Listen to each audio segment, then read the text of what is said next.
স্বাগত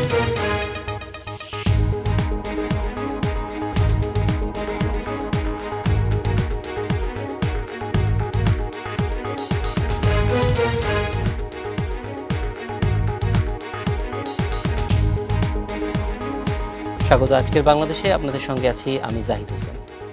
আর মাত্র কয়েকদিন বাদেই উঠবে ঈদের চাঁদ। এরই মধ্যে শুরু হয়েছে বারোমুখী মানুষের ঈদযাত্রা।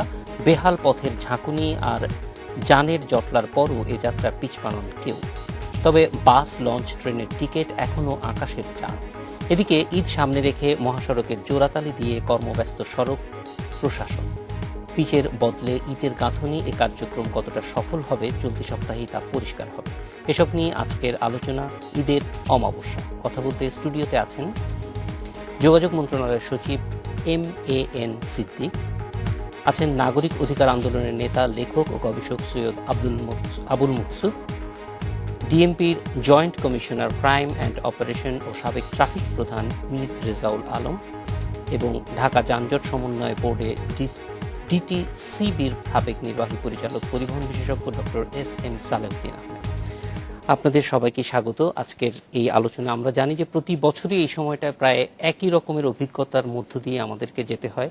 সড়ক বিভাগকেও সংস্কারের মধ্য দিয়ে যেতে হয়, সাংবাদিকদেরকে সংস্কার ঠিক মতো হচ্ছে কি হচ্ছে না সেটা নিয়ে যেতে হয়, এবং মানুষকে প্রায় প্রতি বছরই ভোগান্তির মধ্য দিয়ে যেতে হয়।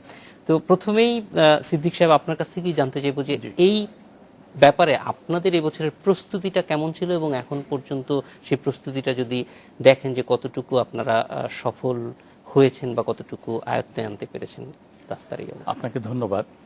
আমাদের প্রস্তুতি আমরা বেশ আগেই শুরু করেছি। আমরা জুলাই মাসের প্রথম তারিখেই এই প্রস্তুতির সাথে যারা সম্পৃক্ত এবং যারা এই প্রস্তুতি নিয়ে চিন্তা ভাবনা করেন তাদেরকে নিয়ে মাননীয় যোগাযোগ মন্ত্রীর সভাপতিত্বে একটা সভা করে আমরা প্রথম প্রস্তুতিটা গ্রহণ করি, এবং সেখানে যে সিদ্ধান্তগুলো হয় সেটা বাস্তবায়নের জন্য যার যেটা দায়িত্ব তাদেরকে আমরা অবহিত করি এবং একটা মনিটরিং শুরু করি। পরবর্তীতে আমরা 11ই জুলাই আবার একটা বৃহৎ আকারে, এবং সেখানে জেলা প্রশাসন, পুলিশ প্রশাসন অর্থাৎ মাঠ পর্যায়ে যারা আছেন তাদের সবাইকে সম্পৃক্ত করে আরেকটা বড় আন্তঃমন্ত্রণালয় সভা করা হয়। সেই সভার মাধ্যমে আমরা অনেকগুলো সিদ্ধান্ত গ্রহণ করি, প্রায় 30টার মতো সিদ্ধান্ত গ্রহণ করি। কারণ সুষ্ঠু এবং সুন্দরভাবে মানুষের যাত্রা সড়ক পথে যদি আমরা নিশ্চিত করতে চাই তাহলে এই বিষয়গুলির প্রয়োজন আছে।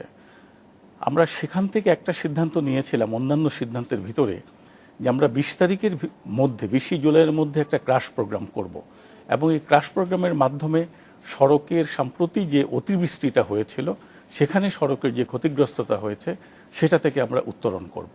সেই লক্ষ্যে ইতিমধ্যে 20 তারিখ আমাদের পার হয়ে গিয়েছে। আমাদের প্রত্যাশার প্রায় কাছাকাছি আমরা পৌঁছেছি, কিন্তু তারপরেও ঈদের কিছু সময় বাকি থাকবে। তো সেই জন্য আমাদের যে নিয়মিত যে মেরামত এবং সংরক্ষণ সেই জায়গাটাতে আমাদের চলমান কাজ থাকবে ঈদের পরে পর্যন্ত।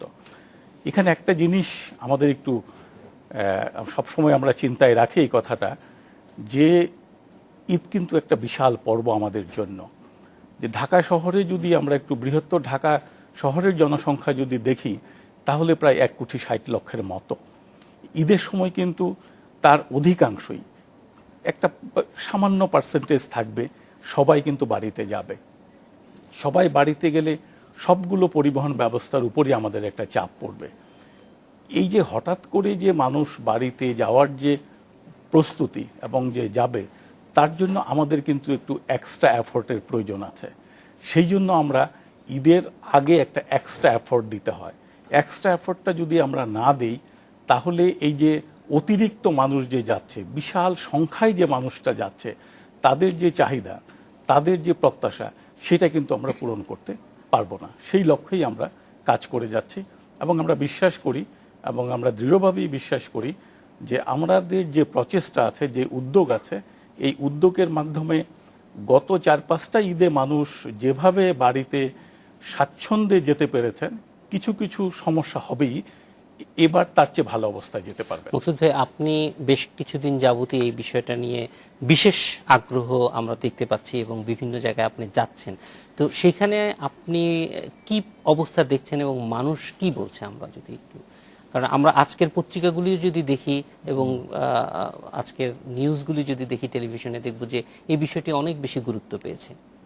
না, এটা তো গুরুত্ব পাবেই। যাচ্ছে, ধন্যবাদ আপনাকে।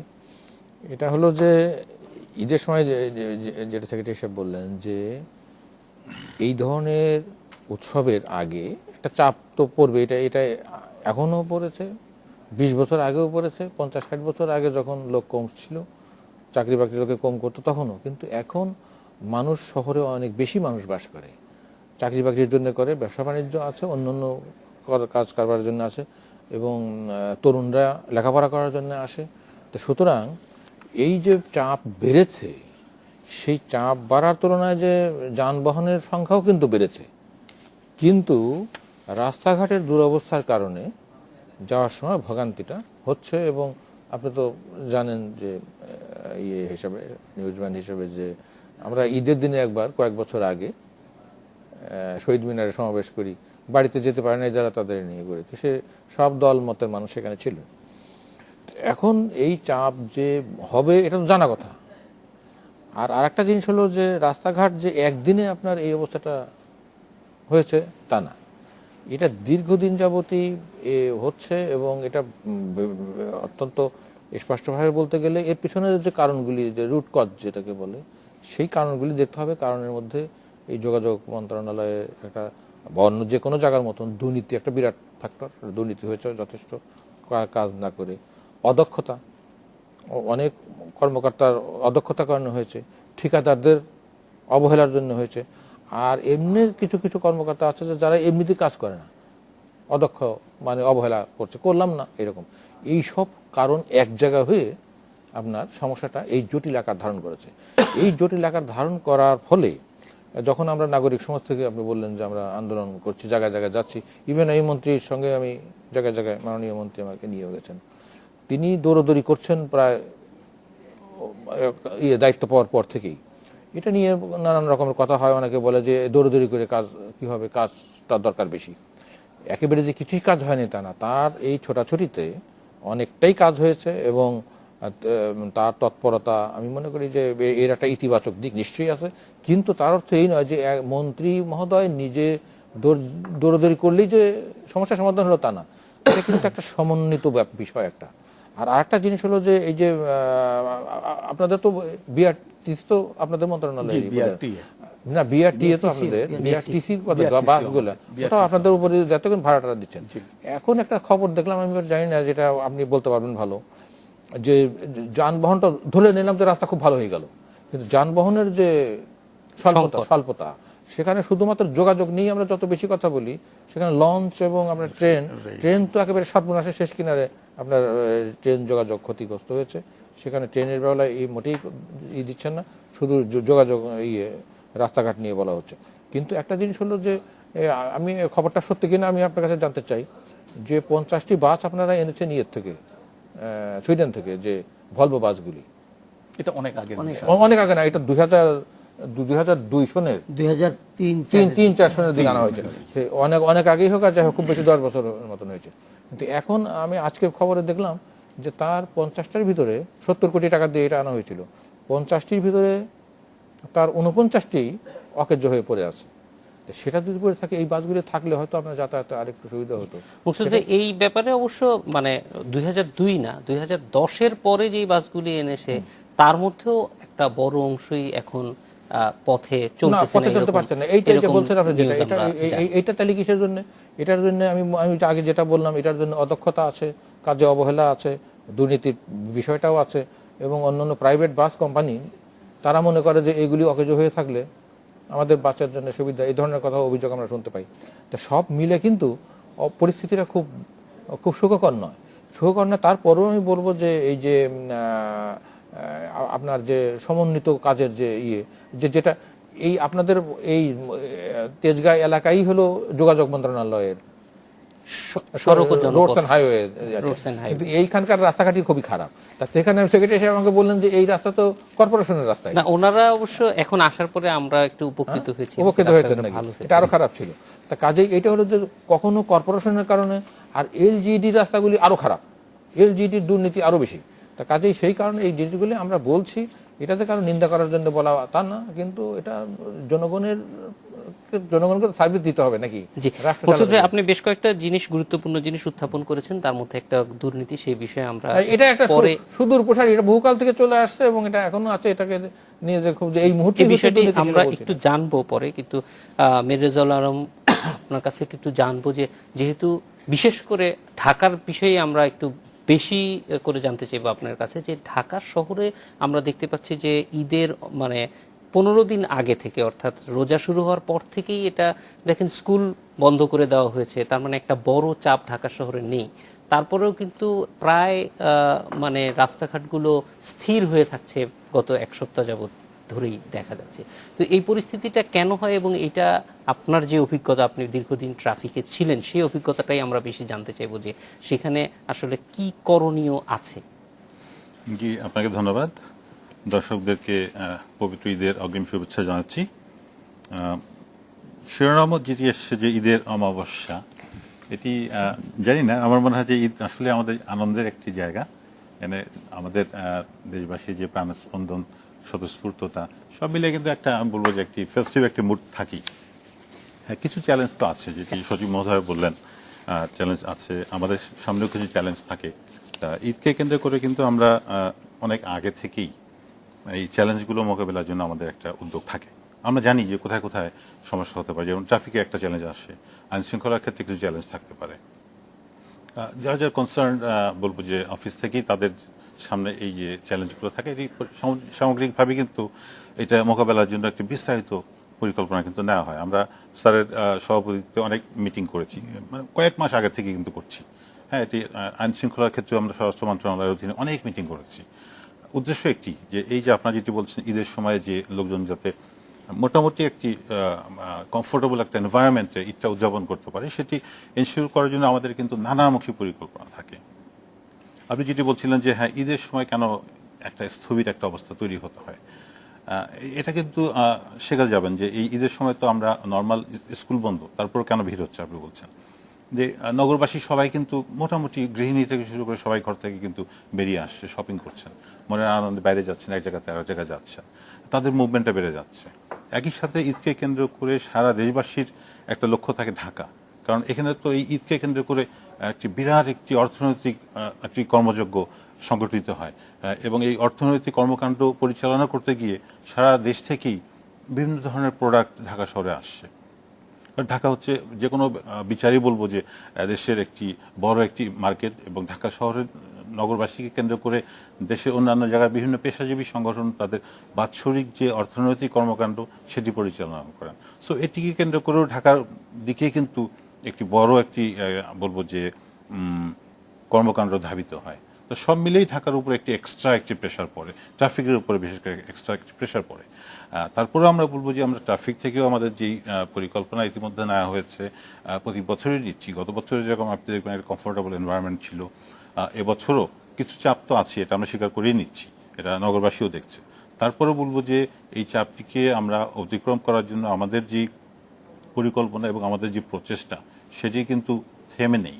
আমার দেখবেন যে ট্রাফিক ডিভিশনের প্রায় ৩,৫০০ যে সদস্য, তারা কিন্তু প্রত্যেকে দেখবেন যে রাস্তায় তারা ইফতারি করছে। তারা কিন্তু কেউ কখনো এই ইফতার টাইমটাও যে অন্য কোথাও অবজেক্টিভ নিয়ে তারা চলে যাবে, এই উপায় কিন্তু তাদের নাই, বা আমরা ওইভাবে কিন্তু কাজ করছি যাতে নগরবাসী মানে আমাদের কষ্টের বিনিময়ে তারা যেন টাইমলি বাড়ি যেতে পারেন, বাসায় গিয়ে যেন ইফতারিটা করতে পারেন, এই চেষ্টা কিন্তু আমাদের থাকছে। আমার এই সময়ের জন্য কি বাড়তি লোকবলের প্রয়োজন হয়, বা সেইটা কোনোভাবে ম্যানেজ করার কোনো আমরা দেখেন এইখানে ক্রাইম ডিভিশনের থেকেও কিন্তু আমাদের প্রচেষ্টা থাকে, বিভিন্ন ধরনের ল অ্যান্ড অর্ডার সিচুয়েশন কন্ট্রোলের জন্য এক্সট্রা ডেভেলপমেন্ট হয়। আর ট্রাফিকের যে বললাম যে ৩,৫০০ যে জনবল, এর বাইরেও কিন্তু আমরা আরও প্রায় ৫০০-৬০০ লোক আমরা দিয়ে আমরা কিন্তু সাপোর্ট দিচ্ছি ট্রাফিককে, সো দ্যাট এই জায়গাটার জন্য একটা কমফোর্টেবল এনভায়রনমেন্ট হয়। তা এটি কিন্তু হচ্ছে, এবং আমি বলবো নগরবাসীর সুফলও পাচ্ছেন। ঢাকা নগর কিন্তু স্থবির হয়ে যায়নি, লোকজন কিন্তু মোটামুটি মুভ করতে পারছেন। তবে সেটা খুব খুব ধীরে আর কি, মানে ঘন্টায় কয় কিলোমিটার বেগ সেটা এখন জানি না, নানান রকম শোনা যাচ্ছে। এস এম সালাউদ্দিন সাহেবের কাছে আমি যাব, আমরা জানতে চাইবো যে এই বিষয়টি, এটি একটি তাৎক্ষণিক বিষয় না, এই পুরো বিষয়টি নিয়ে একটা বড় পরিকল্পনাও আছে বাংলাদেশে। সেই পরিকল্পনার সঙ্গে আপনি সংশ্লিষ্ট ছিলেন। সেই পরিকল্পনাটির বাস্তবায়নে কোন কোন জিনিসগুলি ঠিকমতো হচ্ছে বা হচ্ছে না, যার কারণে এটার আসলে দীর্ঘমেয়াদী সুফল পাওয়া যাচ্ছে না, সেটা আপনার কাছ থেকে জানবো একটা বিরতি থেকে আসার পরে। যাচ্ছে একটি বিরতিতে, ফিরছি একটু পরে।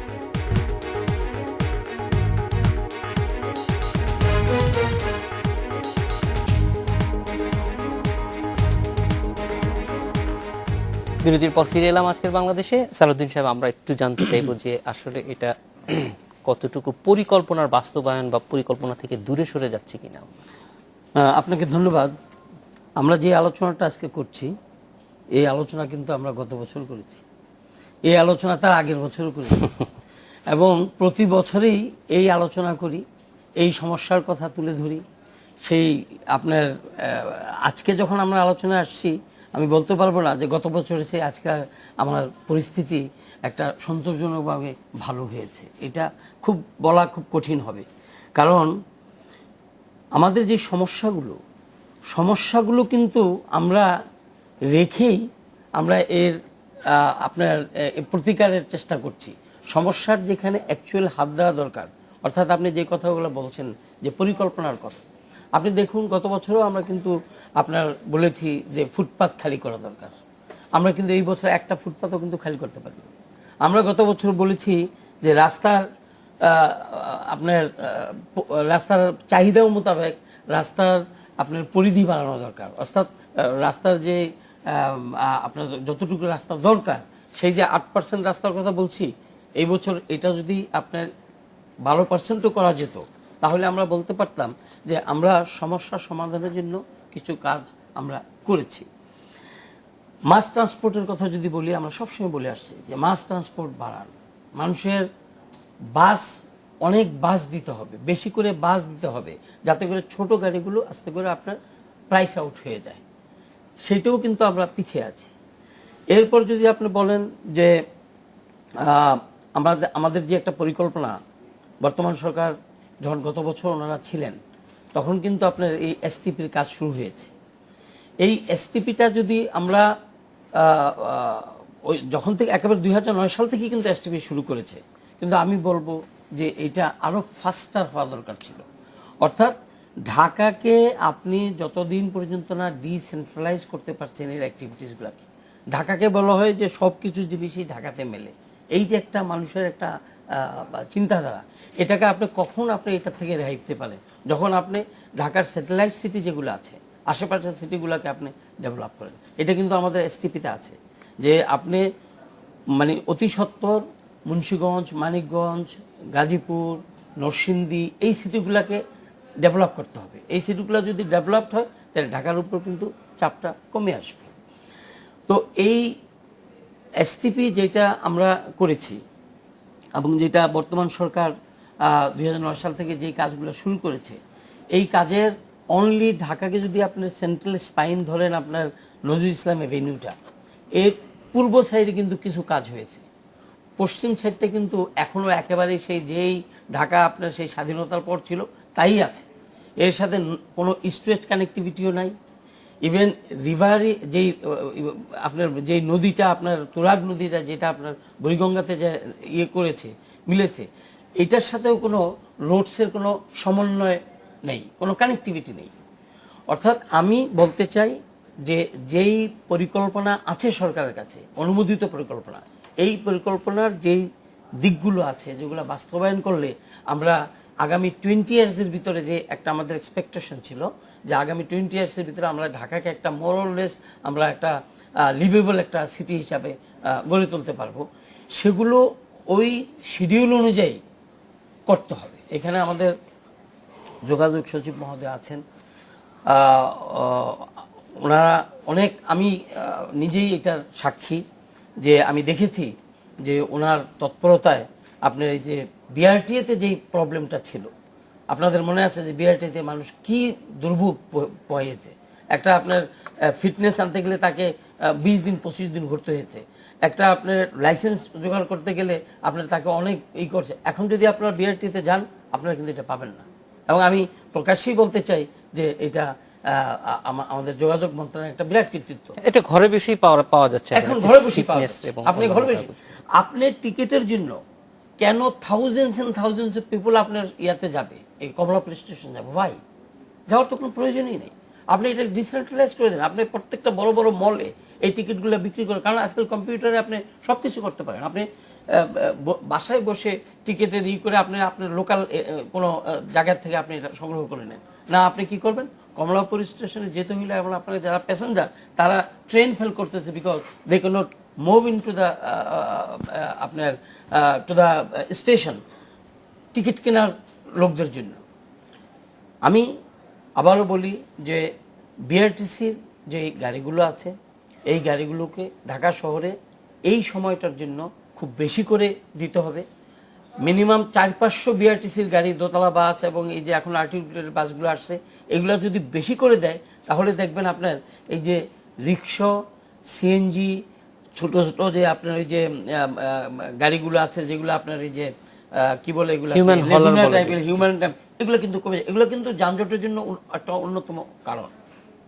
সুতরাং আমার কথা হলো যে আপনার জনসংখ্যা ঢাকা শহরে আপনার বাড়বে যতক্ষণ পর্যন্ত আপনি এর অ্যাক্টিভিটিস ডিসেন্ট্রালাইজ না করেন। আপনাকে শুরু করতে হবে কাজ।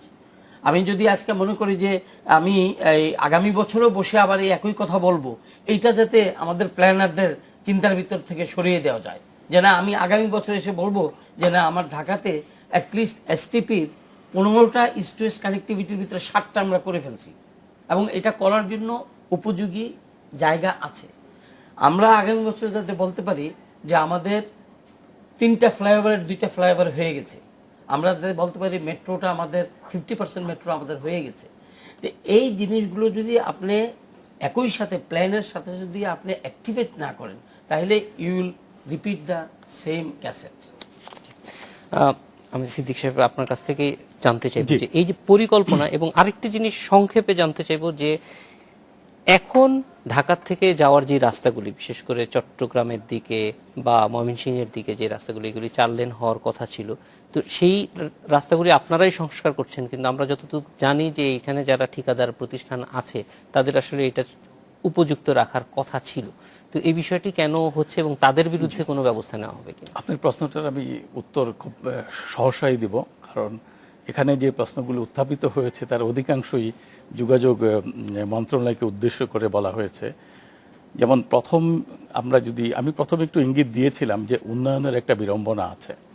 সেই উন্নয়নের বিড়ম্বনাটা যদি আমরা গ্রহণ করতে না পারি তাহলে কিন্তু আমরা উন্নয়নের ফসলটা আমরা পাবো না। তো সেই জায়গাতেও কিছু অসুবিধা আছে, যে আমি যদি নির্ধারিত সময় শেষ করতে না পারি তাহলে তো বিড়ম্বনাটা বেশি হবে।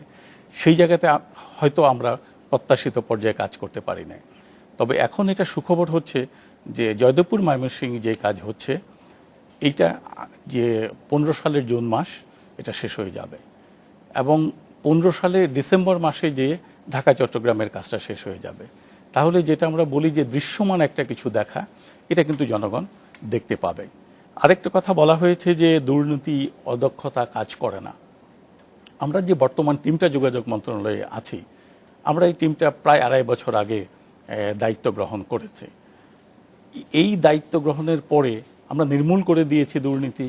আমাদের মানুষ কাজ করে না, তাদেরকে সবাইকে কাজে ফেরত নিয়ে আসছি, এই কথা বলবো না। তবে আমি যেটা বলবো এখানে একটা ব্যাপক উন্নতি হয়েছে এবং ব্যাপক উন্নতি যদি না হতো আমরা কিন্তু 100% বার্ষিক উন্নয়ন কর্মসূচি সাকসেসিভলি 2 ইয়ার্স আমরা বাস্তবায়ন করতে পারতাম না। আমরা 100টা প্রকল্প সমাপ্ত করতে পারতাম না। এবং আরেকটা জিনিস হচ্ছে যে আমাদের যে ন্যাশনাল হাইওয়ে আছে, যেটা সর্বশেষ যে মেশিন এইচডিএম পদ্ধতি বলে, যে মেশিনের রাস্তাটাকে দেখে বলে যে রাস্তাটা কি কন্ডিশনে আছে, আমরা ন্যাশনাল হাইওয়ে 67% আমরা ভালো অবস্থায় নিয়ে গেছি, বলে যে এটা গুড টু ফেয়ার কন্ডিশন, এটা ইন্টারন্যাশনাল স্ট্যান্ডার্ড। এবং যে রিজনাল হাইওয়েজ আছে সেটাকে আমরা 65% গুড টু ফেয়ার কন্ডিশনে নিয়ে গিয়েছি। এটা কিন্তু এই 2-2.5 বছরে একটা বিশাল অর্জন। তারপরে আমাদের আরও সামনের দিকে যেতে হবে, সেই লক্ষ্য নিয়েই কিন্তু আমরা কাজ করছি। আর কাজ করতে একটা অর্থের প্রয়োজন হয়। আমি ইচ্ছা করলেই কিন্তু সারা দেশের রাস্তা রাতারাতি 4 লেন আমি করে দিতে পারবো না, বা সরকার করে দিতে পারবে না। সেই জন্য আমাদের প্রায়োরিটি নির্ধারণ করতে হয়। সেই প্রায়োরিটি নির্ধারণ করে ক্রমান্বয়ে কাজগুলো করা হচ্ছে। যেখানে আমরা যখন ঢাকা চট্টগ্রাম এবং ঢাকা ময়মনসিংহ শেষ হচ্ছে, তার সাথে সাথে কিন্তু জয়দেবপুর থেকে চন্দ্রা এলাঙ্গা হয়ে টাঙ্গাইলের দিকে যে রাস্তাটা, সেটা 4 লেনের কাজ হাতে নেওয়া হয়েছে। এবং সারা দেশে আমাদের যে জাতীয় মহাসড়ক আছে, সেই মহাসড়কগুলোকে কিভাবে এবং কি প্রায়োরিটিতে আমরা এটাকে উন্নয়ন করব, 4 লেন করব বা 6 লেন করব, সেটা নিয়েও কিন্তু এখন একটা পরিকল্পনা বা সার্ভে আমরা একটা বিরতিতে যাব। বিরতিতে এসে একটু মুকসুদ ভাই আপনার কাছ থেকে জানতে চাইবো যে এই যে আপনি অভিযোগগুলি করেছেন সেগুলি সত্য, কিন্তু একই সঙ্গে আমরা দেখতে পারি নাগরিকদের বিরুদ্ধেও অভিযোগ আছে, সেটা পুলিশ প্রশাসনের থেকে আছে, যোগাযোগ মন্ত্রণালয় থেকেও আছে, যে তারা ঠিকভাবে পথে চলতে পারে না, সহযোগিতা করে না। এটা আসলে কতটুকু আপনার মনে হয়, এই জিনিসটা একটু জানতে চাই। অতিথিদের সঙ্গে কথা হবে।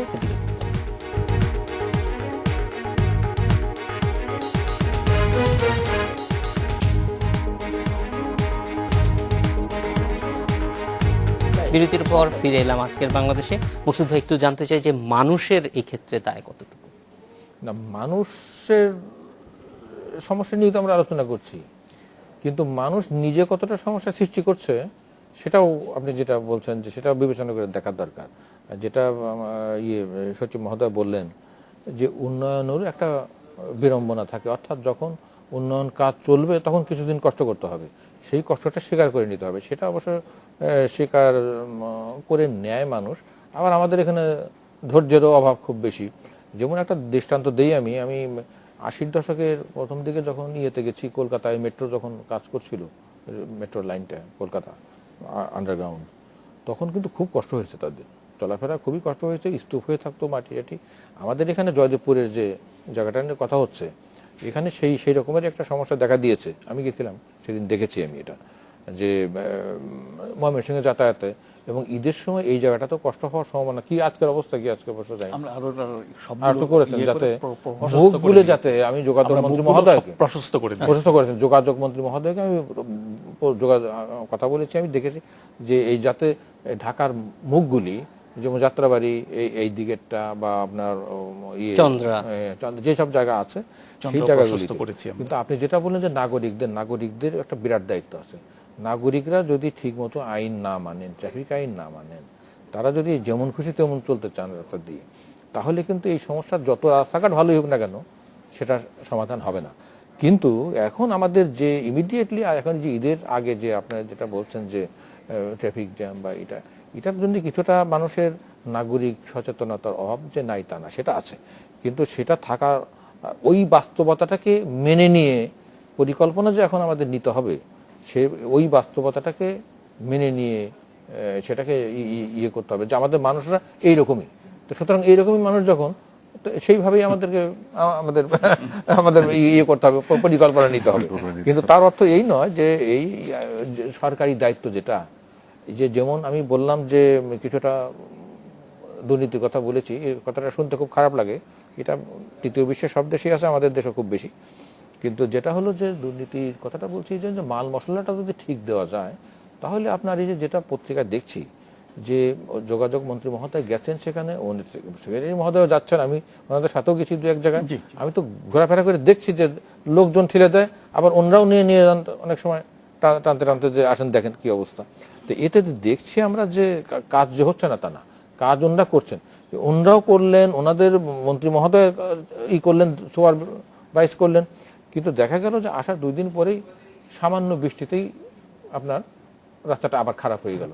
তো এটা আপনি কিভাবে এটাকে প্রমাণ করবেন যে কাজটা খুব ভালো হয়েছিল, কিন্তু এই বৃষ্টিটাকে, এবং যে কারণে যোগাযোগ মন্ত্রী মহোদয় অনেক সময় খুব ভালো সাহিত্যের ভাষায় কথা বলেন, উনি বললেন না একদিন যে বৃষ্টিকে ভিলেন বানাবেন না, অর্থাৎ বৃষ্টি হলেই রাস্তাটা খারাপ হবে, এই কথাটা বললে এটা মানতে আমি রাজি না। উনি খুব রাগারাগি করছেন, আন্তরিকতা তার যথেষ্ট আছে, পলিটিক্যাল পারসন, আমি তাকে তার ছাত্র জীবন থেকে চিনি, তার যে আন্তরিকতার কিছুমাত্র ঘাটতি নাই তার। কিন্তু কথা হলো যে এটা সমন্বিত উদ্যোগ দরকার, কারণ এটা একটা মন্ত্রণালয়ের এক ধরনের অফিসার এই সমস্যার সমাধান করতে পারবেন না। এটা সেক্রেটারি সাহেবের তো, এটা তো ওনার তো একলা উনি সব কাজ করেন না, ওনার যে যারা ওই যে ঠিকাদার যারা আছে, সেই ঠিকাদারদের মধ্যে কেউ ভালো ঠিকাদার আছেন, কেউ আবার ফাঁকিবাজ ঠিকাদার আছেন, কেউ মাল মশলাটা পরীক্ষা করার তো আপনাদের লোক আছে নিশ্চয়ই নাকি? জি আছে, আমাদের টেস্টিং ল্যাব আছে। সেটা আছে, যে টেস্টিং এ আছে। তো সেই মাল মশলা টেস্টিং যারা করেন উনি সব ঠিকঠাক করে দিলেন, উনি নিজে দক্ষতার সঙ্গে সততার সঙ্গে কাজ করছেন, কিন্তু মাল মশলা যার পরীক্ষা করার কথা তিনি যদি এধার ওধার করেন একটুখানি, তখন তো আপনার এটা মানুষকে সবার কথা। সেই কাজের পরেও কারণে আসলে তখন সুফল পাওয়া যায় না। কাজ হওয়ার পরেও যেটা কাজ হওয়ার পরে মানে পরিশ্রম করছেন ওনারা তো। টেলিভিশনে দেখা যাচ্ছে অনেকে এই কথাটা আমাকে বারবার বলেছে, যেগুলি টেলিভিশনের প্রচারের জন্য ওনারা এরকম চলাচলি করছেন, সেটা আমি বিশ্বাস করি না। কারণ এইরকম ভাবে অব্যাহত হবে বৃষ্টির ভিতরে, আমিও তো বৃষ্টির ভিতরে এই যে তো সেদিন গেলাম না, এই যে আপনার মগবাজারের ওইখানে প্রবল বৃষ্টি, সেই বৃষ্টির ভিতরে মন্ত্রী মহোদয় একেবারে ভিজে একেবারে কাক ভেজা হয়ে গেলেন, আমিও কাক ভেজা হয়ে গেলাম, ওনারাও হলেন, সমস্ত মিলে। কিন্তু সেখানে গিয়েও উনি ইয়েকে ওই আপনার চিফ ইঞ্জিনিয়ার, তারপরে কি বলে আমার ঠিকাদার যারা, তাদেরকে ডাকিয়ে এনে সিটি কর্পোরেশনের লোক ছিল। সেইখানে যে আমরা এটা চাইছি যে এটা তো সকলেরই দায়িত্ব ভালো চলবার ব্যাপারটা, কিন্তু তারপরেও আপনি যেটা আমাকে জিজ্ঞাসা করেছেন যে নাগরিকরা কতটা, নাগরিকদের সচেতনতার অভাব আছে আমাদের এখানে। আমরা এই ব্যাপারে একটু রেজাল্ট ভাইয়ের কাছ থেকে জানতে চাইবো যে আপনারা প্র্যাকটিক্যালি কি রকম দেখেন যে নাগরিকদের। দেখেন, নাগরিকদের যে সচেতনতা বোধ বা তাদের রিয়াকশন তো বিভিন্ন স্তরে বিভিন্ন রকম হবে, কারণ সবার এডুকেশন তো এক পর্যায়ের না। আর ঢাকা একটা মেগা সিটি, এখানে বিভিন্ন স্তরে বিভিন্ন ধরনের পেশাজীবী লোকের বসবাস। এটিকে মাথায় রেখে আমরা যেটি কাজ করি যে 15 রোজার পর থেকে আপনারা দেখবেন যে পত্রপত্রিকা এবং মিডিয়ায় কিন্তু পুলিশ হেডকোয়ার্টার্স, ডিএমপি হেডকোয়ার্টার্স থেকে পর্যায়ক্রমে আমরা কিন্তু প্রেস রিলিজ, প্রেস নোটস দিচ্ছি যে ঈদের ছুটিতে কাকে কি করতে হবে, নিজের ঘর বাড়ি সিকিউর করার জন্য তাকে কি করতে হবে, পথে তাকে কি আচরণ করতে হবে, যাওয়ার সময় কিভাবে যাবেন। আমরা ডিটেইলে কিন্তু এগুলোকে অ্যাড্রেস করে আমরা কিন্তু কাজ করছি, এবং এই যে এডুকেশনের যে জায়গাটি, এটিকে আমরা এই নানাভাবে কিন্তু অ্যাড্রেস করার চেষ্টা করি। এবং এই ব্যাপারে কমিউনিটি পুলিশিং এর একটা ধারণা আছে, সেটারও কি কোনো ব্যবহার আছে? নিশ্চয়ই আছে। এই আপনারা দেখবেন যে এই রমজান মাসে আমরা বিশেষ করে মার্কেটগুলোর ট্রাফিক ম্যানেজমেন্টের ক্ষেত্রে আমরা কিন্তু মার্কেটের যে সমিতিগুলো আছে তাদের হেল্প নিয়ে কিন্তু ট্রাফিক কমিউনিটি পুলিশ বা থানা পর্যায়ে কমিউনিটি পুলিশ তাদেরকে কিন্তু আমরা ইনভলভ করি, এবং কমিউনিটির যে পার্টিসিপেশনটা সেটা কিন্তু আমরা এনশিওর করি। পাশাপাশি আপনারা দেখবেন যে এই ঈদ উপলক্ষে যেই জায়গাগুলোতে জনসমাগম বেশি হচ্ছে, যেমন launch terminal, bus terminal, railway টার্মিনালগুলোতে প্রত্যেকটা জায়গায় পুলিশ কন্ট্রোল রুম স্থাপন করা হয়েছে। নাগরিক সেবার জন্য আমরা কিন্তু ডোর স্টেপে আমরা যাচ্ছি, এবং এই জায়গাগুলোতে আমাদের এই কন্ট্রোল রুমগুলো স্থাপন করার উদ্দেশ্য হচ্ছে number 1, law and order situation control করা, জনগণকে তার সেবা দেওয়া, তার যদি কোনো বিপদ আপদ হয় সেই ক্ষেত্রে তাকে সাপোর্ট দেওয়া, এবং ওই অঞ্চলের যে ট্রাফিক বলেন, ল অ্যান্ড অর্ডার সিচুয়েশন, এইগুলোকে সামগ্রিকভাবে আমরা অ্যাড্রেস করার চেষ্টা করছি। পাশাপাশি সেবা প্রদানকারী যে অন্যান্য সংস্থাগুলো তারাও কিন্তু আমাদের সাথে বসছে। সো একটা ওয়ান স্টপ সার্ভিসের মতো কিন্তু আমরা এই জায়গাগুলোতে করছি। এখানে সদরঘাট টার্মিনালও দেখবেন আমাদের একটা কন্ট্রোল রুম ইতিমধ্যে স্থাপিত হয়েছে, সেখানে নৌ পরিবহন মন্ত্রণালয় থেকে শুরু করে প্রত্যেকটা মন্ত্রণালয়ের প্রতিনিধিরাও থাকছে। বাস স্ট্যান্ডগুলোতেও স্যার আছে। আমরা কিন্তু এই জায়গাগুলোকে অ্যাড্রেস করছি, এবং আমার মনে হয় যে এটা মোটামুটি আমাদের যেই এফোর্ট দেওয়া হচ্ছে গত কয়েক বছর যাবৎ, এটি নিশ্চয়ই একটি সচেতনতাবোধ কিছু জায়গাতে তৈরি হয়েছে। নাগরিক যেটি বলছিলাম যে সবার রিয়াকশন একরকম হবে না, সেটি আমরা জানি, এবং সেটি জেনেই আমরা আমাদের পরিকল্পনাগুলো ওইভাবে নিচ্ছি, এবং জনগণকে সেবা দেওয়ার জন্য আমরা চাই যে আমাদের সেবা যেটি আমরা প্রোভাইড করছি সবাই যেন আমাদের এই সাপোর্টটি নেন।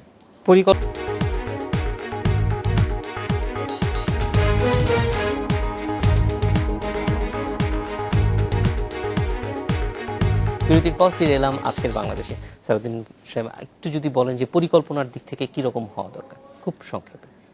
পরিকল্পনা অ্যাকচুয়ালি আপনি ধরেন এই ট্রান্সপোর্ট সেক্টরের পরিকল্পনাগুলো অন্যান্য সেক্টরের মতোই আপনার 3টা মেয়াদে হয়। স্বল্প মেয়াদী পরিকল্পনা, মধ্যম মেয়াদী, দীর্ঘমেয়াদী, এটা কিন্তু আমাদের এসটিপিতে আছে।